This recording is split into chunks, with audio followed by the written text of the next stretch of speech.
Halo semua, jadi kelompok kami akan memberikan materi mengenai pengeroyokan yang terdiri dari definisi, sejarah, regulasi pidana, data statistik, norma yang dilanggar, upaya, dan contoh kasus. Tahukah kamu apa itu pengeroyokan? Menurut KBBI, pengeroyokan adalah kata benda yang berarti perbuatan mengeroyok, yaitu menyerang seseorang secara beramai-ramai atau bersama-sama. Sedangkan menurut umum, pengeroyokan adalah tindak pidana yang dilakukan secara bersama-sama oleh lebih dari satu orang untuk menyerang orang atau barang.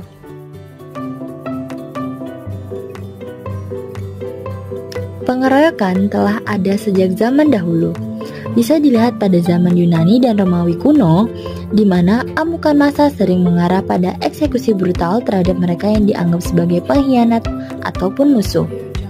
Pengeroyokan telah terjadi dalam berbagai budaya, termasuk selama masa revolusi atau saat terjadinya ketidakstabilan politik. Misalnya, pada zaman revolusi Prancis, eksekusi oleh massa terjadi secara umum. Jenis pengeroyokan terbagi menjadi dua, yaitu pengeroyokan ringan dan pengeroyokan berat. Keduanya memiliki regulasi tindak pidana masing-masing.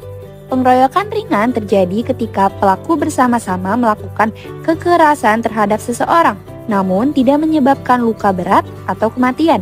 Biasanya hal ini dikategorikan sebagai tindak kekerasan yang hanya mengakibatkan luka ringan atau kerugian fisik yang tidak parah. Pengeroyokan berat terjadi jika kekerasan yang dilakukan secara bersama-sama mengakibatkan korban mengalami luka berat, cacat permanen, atau kematian. Pengeroyokan berat ini memiliki konsekuensi hukum yang lebih serius, termasuk hukuman pidana yang lebih berat. Pengeroyokan terbagi menjadi dua, yaitu pengeroyokan ringan dan pengeroyokan berat. Pada pengeroyokan ringan terjerat pasal 352 KUHP. Jerat hukum untuk penganiayaan ringan yaitu pidana penjara paling lama 3 bulan atau pidana denda maksimal Rp4.500.000. Sedangkan pada pengeroyokan berat terjerat pasal 170 KUHP. Jerat hukum untuk penganiayaan berat yaitu pidana paling lama 5 tahun 6 bulan sampai 12 tahun jika mengancam maut. Data statistik terjadinya pengeroyokan pada tahun 2022 sampai tahun 2023 di bulan April mengalami penurunan.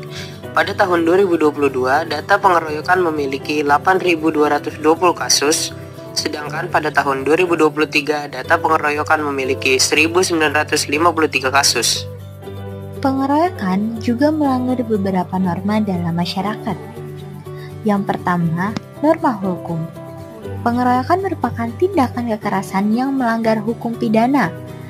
Di Indonesia, hal ini diatur dalam pasal 170 KUHP tentang kekerasan yang dilakukan secara bersama-sama terhadap orang atau barang.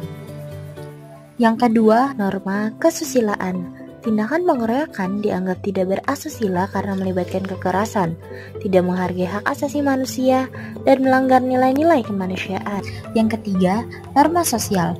Dalam masyarakat, pengeroyokan dianggap melanggar norma sosial karena bertentangan dengan nilai-nilai seperti gotong royong, kerukunan, dan harmoni sosial. Dan yang keempat, norma agama.